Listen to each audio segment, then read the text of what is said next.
Hi, remember the Breakneck? No?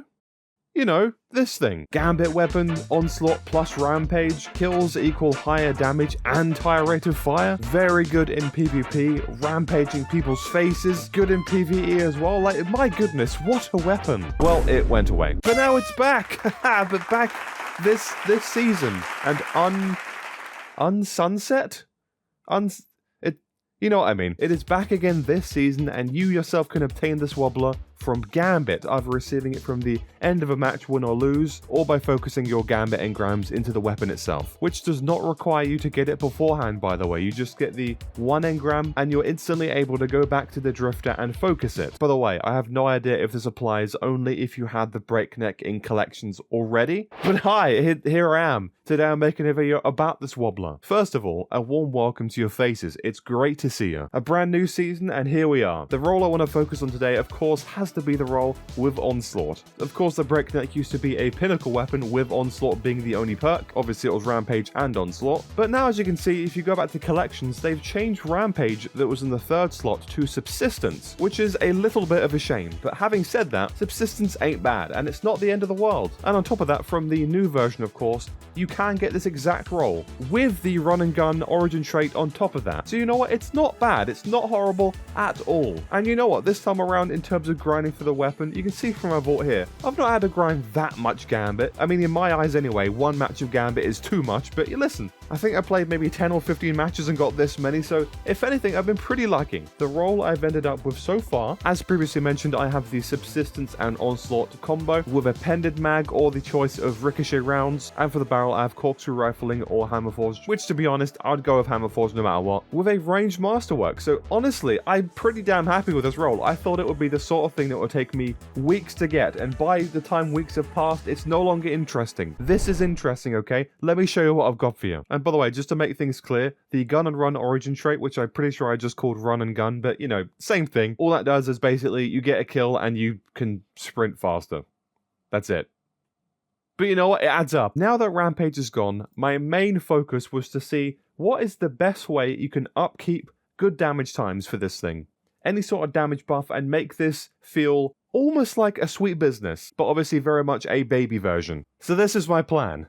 Hi, see me? I'm in game now. Hi, this is me. Let me lay this out for you. Right, look at the legs right here. 3 kinetic weapon surge. Now, of course, the goal here is to upkeep these 3 buffs as much as possible. Well, it's 1 buff, but you know what I mean. So this is going to apply for PvE and PvP. You know what? Results may vary in Crucible. This season in Crucible so far seems to be a little bit of a thorn simulator, which, you know what, I don't blame people for, but that's fine. The main thing is, listen, we can make this usable. Of course, we have the Action War Rig with 3 charged up mods on it. So every time you get a stack of armor charge, you get 3 of them, which is very good. Do you know what that means? Every time you pick up an orb, you get, when the kinetic weapon surge procs, 3 18-second stacks of it. So what's 18 times 3? 36, and then 53. 54. Yes, you get 54 seconds of times 3 kinetic weapon surge. Okay, I'm pausing it there. Hold on a moment. You don't get 3 armor charges for this, you get 6, not 3. So take 54 seconds and double it. 108 seconds. So it's like almost 2 minutes of triple kinetic weapon surge, okay? Not 3. There's 6. Just making that abundantly clear.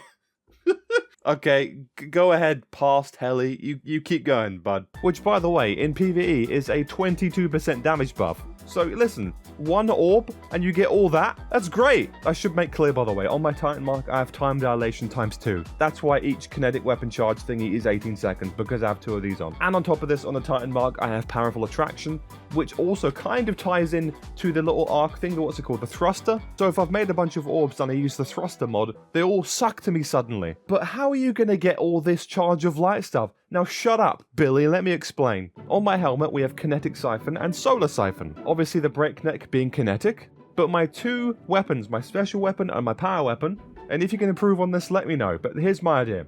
I have the explosive personality waveframe grenade launcher. Obviously it's solar. That's good, that's helpful. Very easy to get kills with. Love me some waveframes. And I've also got the Dragon's Breath. You could use, I guess, what you want for the heavy slot, but you know, it's a new thing. There's a catalyst out for it, you might as well use this. So the main thing here is obviously grenade launcher and rocket launcher. If you go to the artifact page, in the middle of the second column, we have blast radius. Rapid final blows with rocket launchers and grenade launchers grant armor charge. That's right, if you get a double kill with the explosive personality or your rocket launcher, it's way easier with the GL of course, but one double kill on anything, red bar or minor adds, you know what I mean, and you have an armor charge. I've made this as simple as possible, so for this you just have to get a double kill with the wave frame, and immediately you're free to switch to your breakneck and enjoy subsistence, onslaught, and also of course the acting war rig kicking in and reloading your weapon. So the uptime of kinetic weapon surge is really generous, and it makes you be able to just rinse everything. Now of course the gameplay I'm going to be showing is on top of the moon, you know.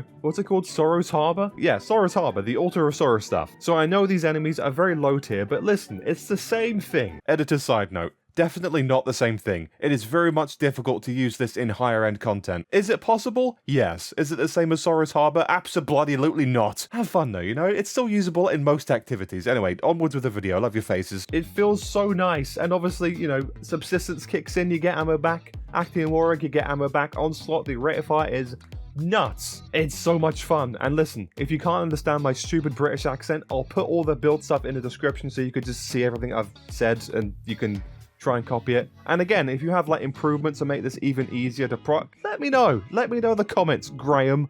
Or Graham as Americans call them. And as you can see from the gameplay, I also tried a little bit of legendary campaign difficulty, so you know, a little bit more advanced than just patrol enemies. And you know what? It's alright, it's totally usable. I think usually when I test this sort of stuff, the main test is when it comes to champions and stuff like that. Of course, this is not really going to do well, because I feel like most of the time with champion stuff, it comes to energy weapons, you know, special weapons that are proper ability based and such. But yeah, this legendary campaign, totally fine. And again, the main thing to focus on is the uptime, and you can easily get a double kill. You know, like I said, there's many ways to get an orb and just start the kinetic weapon boost going, you know? Very simple. That's the way I like it. That's the way my brain works, okay? And look, for good measure, I did go into a lost sector involving a champion, and look at me shine. It only took me 2.5 magazines to kill it, but hey, listen, I tried it. Didn't fully work with this loadout, mainly because once I realized it was anti-barrier, yeah, that sort of fell apart real quick. But hey, who's counting? Who cares about that? Top tier PvE gameplay right here. Look at that. You can't beat it. I also noticed sometimes when I got a double kill with the wave frame that I would get sometimes radiant and sometimes I wouldn't. I didn't really figure out why. So maybe you guys can let me know. But you're damn right this loadout is going into one of my permanent loadout slots. You're damn right it is. But you know what? Let me know if you guys have been using the Breakneck this season since its return. If you yourself have been running Onslaught or maybe another perk combination that's really fun, let me know. I'm listening. I'm all ears. Very much appreciate your faces for watching today. Thank you so much for stopping by and watching me. I realize now that there's like 4 minutes of menu talk and then the last 3 minutes is gameplay. I love your faces very much. Thank you, especially if you've made it this far in the video. Be sure to follow me on Twitch, by the way. I do this sort of stuff, you know, like gameplay stuff, and while I'm talking to you guys, you know, it's fun. If you want to come check that out, you know. And also, if you'd like, join the Discord. Lovely bunch of people with over 400 members now as well. But aside from all of that, I hope you guys are having a lovely day and hope you continue to have a lovely day ahead of yourselves, okay? That's a demand. Don't make me get the harmonica out. As always though, your lovely faces, until next time, be safe and take care.